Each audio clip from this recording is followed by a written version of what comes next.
بسم اللہ الرحمن الرحیم۔ آپ حضرات کے سامنے چند مسائل نماز کے تعلق سے رکھے جا رہے ہیں۔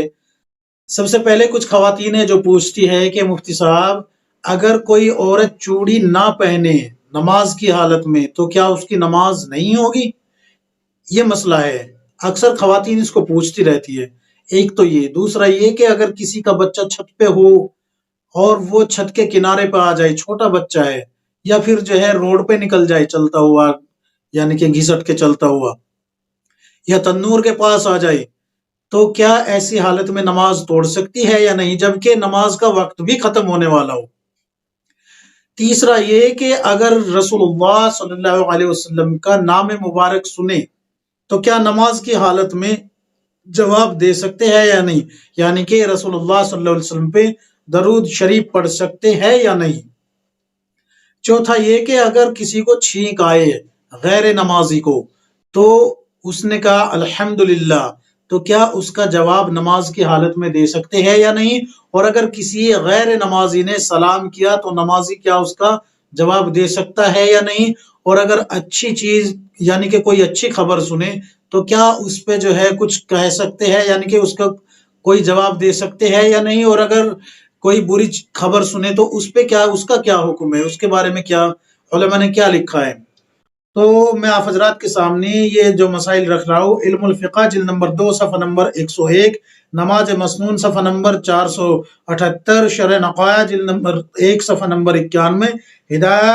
جلد نمبر 1 صفحہ نمبر 86، اور اسی طریقے سے کبیری صفحہ نمبر 434، در مختار جلد نمبر 1 صفحہ نمبر 554، ان تمام جگہ پر آپ کو یہ مسائل مل جائیں گے۔ سب سے پہلے یاد رکھیں، نماز کے 13 فرائض ہیں اور 14 واجبات ہیں، کہیں پر بھی چوڑی پہن کر نماز پڑھنے کا حکم نہیں ملتا۔ اگر یہ ہوتا تو یہ مرد کے لیے بھی ہوتا اور عورت کے لیے بھی ہوتا، یا پھر یہ ہوتا کہ مرد کو کہتے کہ بھئی مرد کے لیے حکم نہیں ہے، عورت کے لیے ہے، لیکن 13 فرائض میں یا 14 واجبات میں کہیں پر بھی یہ نہیں ملتا۔ نہ ہی یہ سنت موقع، نہ ہی یہ سنت میں سے ملتا ہے کہ رسول اللہ صلی اللہ علیہ وسلم نے اپنے ازواج کو یا امت کی اور دیگر مومن عورتوں کو، مسلمان عورتوں کو حکم دیا ہو، کہیں پر بھی نہیں ملتا۔ یاد رکھے، یہ بات یاد رکھنے کی ہے کہ یہ بے بنیاد اور فضول بات ہے، من گھڑت ہے، اور یہ جاہل عورتوں کی بنائی ہوئی بات ہے، اس کا شریعت سے کوئی تعلق نہیں ہے کہ چوڑی پہنے کی تو ہی نماز ہوگی، ایسا ہرگز نہیں ہے، بغیر چوڑی پہنے بھی نماز ہو جائے گی۔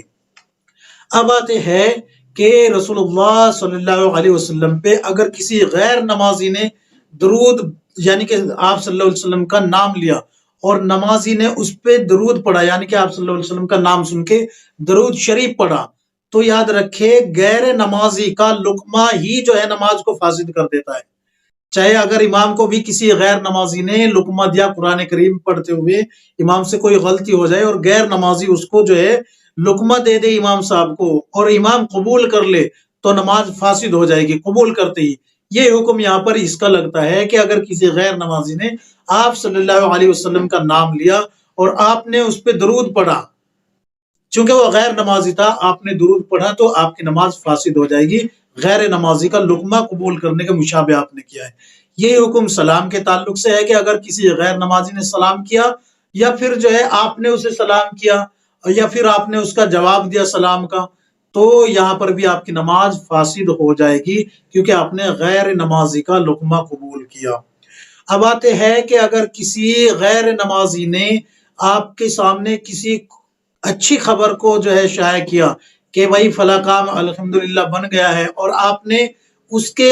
جواب میں الحمدللہ کہہ دیا، تو بھی آپ کی نماز فاسد ہوگی، کیونکہ آپ نے غیر نمازی کا لقمہ قبول کیا۔ اگر کوئی بری خبر آپ کو سنائی جائے، یعنی کہ آپ کو بری خبر پتہ لگی اور آپ نے جو ہے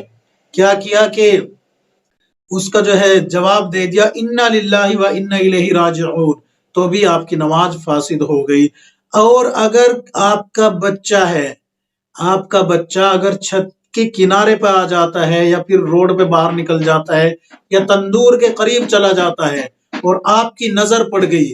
تو وقت ہو یا نہ ہو آپ کو اس کو بچانا ضروری ہے، نماز توڑ دینا آپ کے اوپر واجب ہو گیا۔ اگر آپ نماز نہیں توڑے گی اور اس کی جان کو نقصان ہو جاتا ہے تو آپ ذمہ دار بھی ہوگی اور گناہ گار بھی ہوگی۔ یاد رکھیں، بچے کی جان کا متبادل نہیں ہے، نماز کا متبادل قضا کی شکل میں موجود ہے۔ سمجھ میں آگئی بات؟ نماز کا متبادل قضا کی شکل میں موجود ہے، اور بچے کی جان کا متبادل موجود نہیں ہے۔ اگر بچے کو نقصان ہو جاتا ہے، اس کی جان چلی جاتی ہے، تو وہ واپس نہیں آئے گا، جبکہ نماز کا متبادل قضا کی شکل میں واپس آپ کو مل جائے گا۔ اس لیے نماز توڑ دینا ہی وہاں لازم آتا ہے، واجب ہو جاتا ہے، اگر کسی خاتون کو یہ پتہ لگ جائے۔ اچھا، ایک مسئلہ یہاں پر یہ بھی یاد رکھے کہ اگر کسی کے ماں باپ بیمار ہو یا نابینا ہو اور وہ ضعف ہو، یعنی کہ ضعف ان کے اندر اتنا ہو کہ چل پھر نہ سکتے ہو، اور گھر کے اندر ایک ہی فرد ہے اور وہ نماز پڑھ رہا ہے، اور ماں باپ اس کو آواز لگائے اور ماں باپ کو پتہ نہیں تھا، تو پھر تو نماز نہیں توڑنی۔ اور اگر پتہ تھا کہ نماز پڑھ رہا ہے پھر بھی جو ہے آواز لگائے، تو پھر نماز توڑ دینا واجب ہو جاتا ہے۔ پہلے ماں باپ کی سنے، ہو سکتا ہے ان کو کوئی پریشانی ہو، اسی لیے انہوں نے نماز پتہ ہونے کے باوجود آواز لگائی ہے، تو نماز توڑ کے پہلے آپ ان کی سنیں گے، پھر نماز کو دوبارہ شروع کریں گے نئے سرے سے۔ لیکن اگر ان کو پتہ نہیں تھا کہ آپ نماز پڑھ رہے ہیں، تو پھر آپ کے اوپر لازم ہے کہ آواز سنتے ہی فوراً جلدی جلدی نماز پوری کریں اور پھر ان کی جا کے آپ بات سنیں، یہ آپ کے اوپر واجب ہو جاتا ہے۔ یہ تمام مسائل کے حوالے میں آپ حضرات کو دے چکا ہوں۔ اللہ تبارک و تعالی ہم سب کو کتاب و سنت کے مطابق زندگی گزارنے کی توفیق عطا فرمائے، آمین یا رب العالمین۔